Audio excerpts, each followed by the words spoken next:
Bonjour, nous sommes le lundi 6 avril et c'est parti pour une petite séance de mathématiques.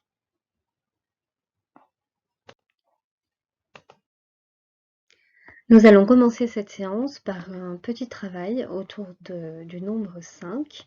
Je te demande de me faire 2 décompositions du nombre 5 avec 3 nombres. Tu te rappelles, décomposer un nombre, c'est le partager en petits morceaux. Donc tu prends le nombre 5 et la quantité qu'il représente et tu me le partages en 3 et tu me fais 2 décompositions. Tu mets la vidéo sur pause et c'est parti.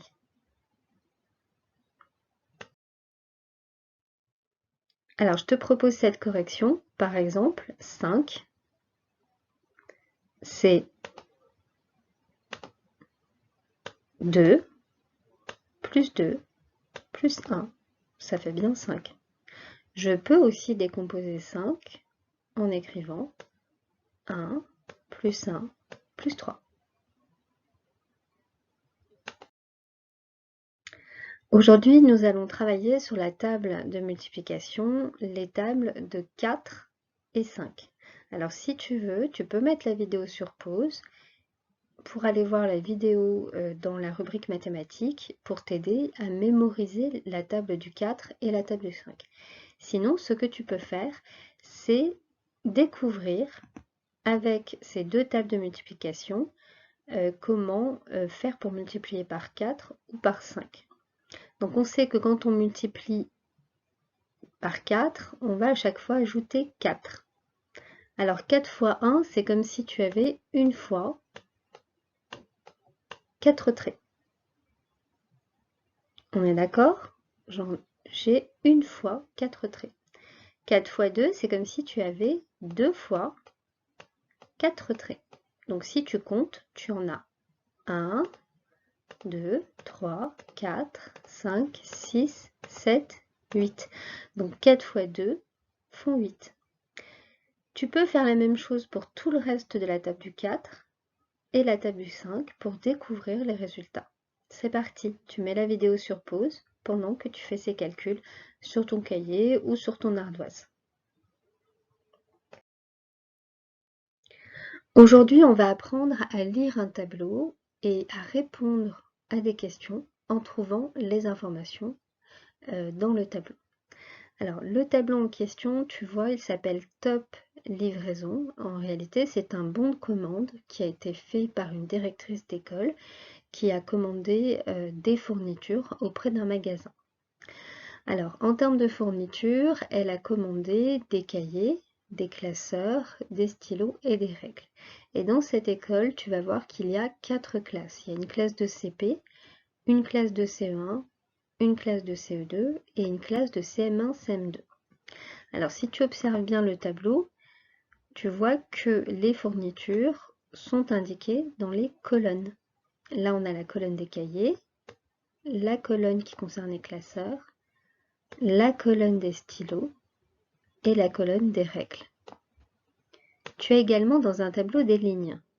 Alors là, c'est la ligne du CP. Tout ce qui est sur cette ligne concerne la classe de CP. Ici, tu as la colonne du CE1. Tout ce qui concerne le CE1 se trouve sur cette ligne.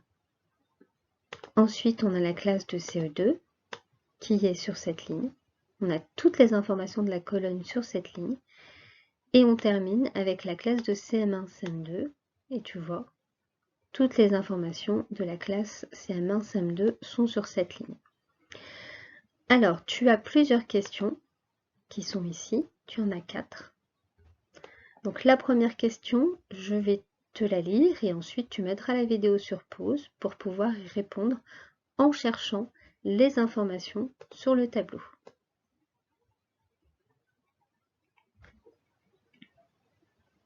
Alors, première question. Combien a-t-elle commandé de cahiers pour la classe de CP? Alors, tu n'oublies pas que la classe de CP, elle est sur cette ligne. Et que les informations qui concernent les cahiers sont sur cette colonne. D'accord? Donc, je te laisse mettre la vidéo sur pause pour pouvoir répondre à la question.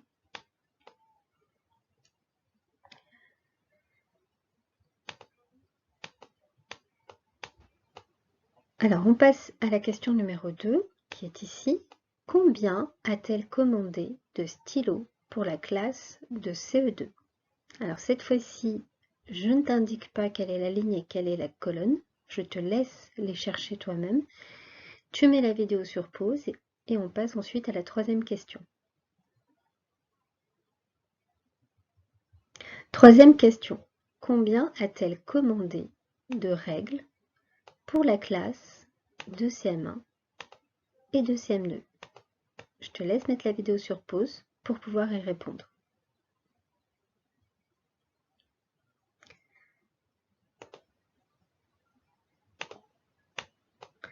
On passe enfin à la question 4.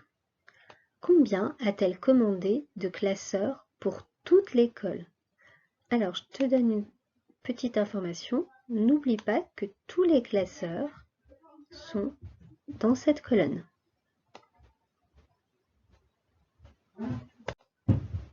Alors, je te laisse mettre la vidéo sur pause pour pouvoir répondre à cette question et ensuite on pourra passer à la correction. Alors, la correction, on va d'abord corriger la première question. Tu te rappelles combien la directrice a-t-elle commandé de cahiers pour la classe de CP? Alors, je t'avais indiqué que on regarde d'abord la ligne et ça, toutes ces informations concernent la classe de CP. Nous cherchons les informations concernant la commande de cahiers. Et elles sont sur cette colonne. Donc tu vois, combien a-t-elle commandé de cahiers pour la classe de CP? 50. On passe à la correction de la deuxième question.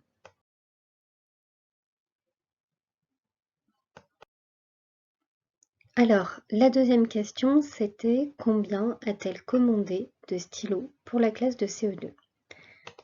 Pareil, je me mets sur ma classe de CE2, je suis la ligne, donc toutes les informations qui concernent la commande de la classe de CE2 se trouvent en jaune. Maintenant, moi, ce qui m'intéresse, ce sont les stylos. Pareil, je regarde les stylos, toutes les informations qui concernent le CE2, les stylos, sont sur cette colonne. Et boum, ça se rejoint ici. Donc ça veut dire que la directrice a commandé 120 stylos pour la classe de CE2. On passe à la question suivante. Troisième question, combien a-t-elle commandé de règles pour la classe de CM1, CM2? Toujours pareil, je cherche ma classe. Elle est ici, classe de CM1, CM2. Donc, toutes les informations sur la commande de la classe sont ici. Maintenant, on me demande de trouver le nombre de règles, la quantité de règles qui a été commandée pour cette classe. Je regarde la colonne pour les règles, je descends jusqu'à rejoindre la classe qui m'intéresse. Et ça se rejoint ici, donc j'ai ma quantité de commandes. Et oui, elle a commandé 20 règles pour la classe de CM1, CM2. Dernière question, combien a-t-elle commandé de classeurs pour toute l'école? Alors là, je n'ai pas d'indication pour la classe puisque en réalité, on me demande la commande entière pour toutes les classes. Donc je vais chercher la colonne des classeurs. Elle est ici. Dans toute cette colonne, j'ai les commandes pour les 4 classes. Donc pour trouver la réponse, je vais additionner les 4 commandes pour trouver la quantité totale de classeurs qui ont été commandés pour toute l'école. Donc je calcule 25 plus 5 plus 25 plus 0, puisque la directrice n'a commandé aucun classeur pour la classe de CM1, CM2. Et j'arrive à un total de 55. Donc la directrice a commandé 55 classeurs pour toute l'école. Maintenant, je vais te proposer d'effectuer des calculs en ligne. En ligne, ça veut dire que tu ne peux pas poser les opérations en ascenseur pour pouvoir trouver le résultat. Donc il va falloir que tu trouves une petite méthode pour pouvoir calculer en ligne. Alors, je te laisse mettre la vidéo sur pause pour pouvoir trouver une astuce qui te permettra de calculer en ligne les opérations suivantes. Alors, on fait la correction du premier calcul ensemble. Dans ce calcul, on a 78 plus 57. Je vais procéder par étapes, comme si je faisais un calcul en ascenseur, sauf que je vais le faire dans ma tête. Donc, comme en ascenseur, je vais commencer par calculer les unités. Tu vois, les unités, elles apparaissent en bleu, comme on a l'habitude de le faire en classe. Donc, je commence par les unités. J'ai 8 plus 7. 8 plus 7 font 15. 15, ah, attention, j'ai créé une dizaine. Je la mets de côté et il ne faudra pas que je l'oublie après, comme quand je fais mon calcul en ascenseur. Deuxième étape, je vais calculer les dizaines. Dans ce calcul, j'ai 7 et 5 dizaines. Donc je les additionne et ça me fait 12. Je n'oublie pas que dans chaque colonne, je ne peux mettre qu'un chiffre. Donc, je commence par rajouter la dizaine que j'ai créée tout à l'heure. Tu t'en souviens, elle était là. Donc je me retrouve avec 13 dizaines. Mais attention, 13 dizaines, je ne peux pas écrire 13 dans la colonne des dizaines, dans le calcul en ascenseur. Donc j'oublie pas que 13 dizaines, en réalité, c'est une centaine et 3 dizaines. Donc j'ai bien un chiffre par colonne. Je récupère mes 5 unités que j'ai calculées au début. Donc le résultat de mon opération, c'est 135. 78 plus 57 font 135. On passe à la correction du deuxième calcul. Le deuxième calcul était 113 plus 79. Comme tout à l'heure, je vais commencer par calculer les unités. En unités, j'ai un 3 et un 9. 3 plus 9 font 12. Attention, comme tout à l'heure, j'ai créé une dizaine. Je dois la mettre de côté. Ensuite, je vais calculer les dizaines. J'ai une dizaine ici et 7 dizaines ici. Donc 1 plus 7 font 8. Tout va bien. Sauf qu'il ne faut pas que j'oublie de rajouter la dizaine que j'ai créée tout à l'heure. Donc 8 plus 1, ça fait 9. Donc j'ai 9 dizaines. Je finis par les centaines. C'est assez facile puisque je n'en ai qu'une. J'ai une centaine. Je rajoute mes dizaines, 9 dizaines. Les unités que j'avais tout à l'heure ici, ça fait 2 unités. Donc au total, 113 plus 79 font 192.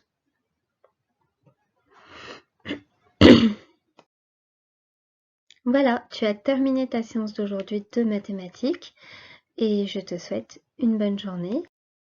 N'oublie pas d'aller sur le blog de la classe pour découvrir de nouveaux exercices.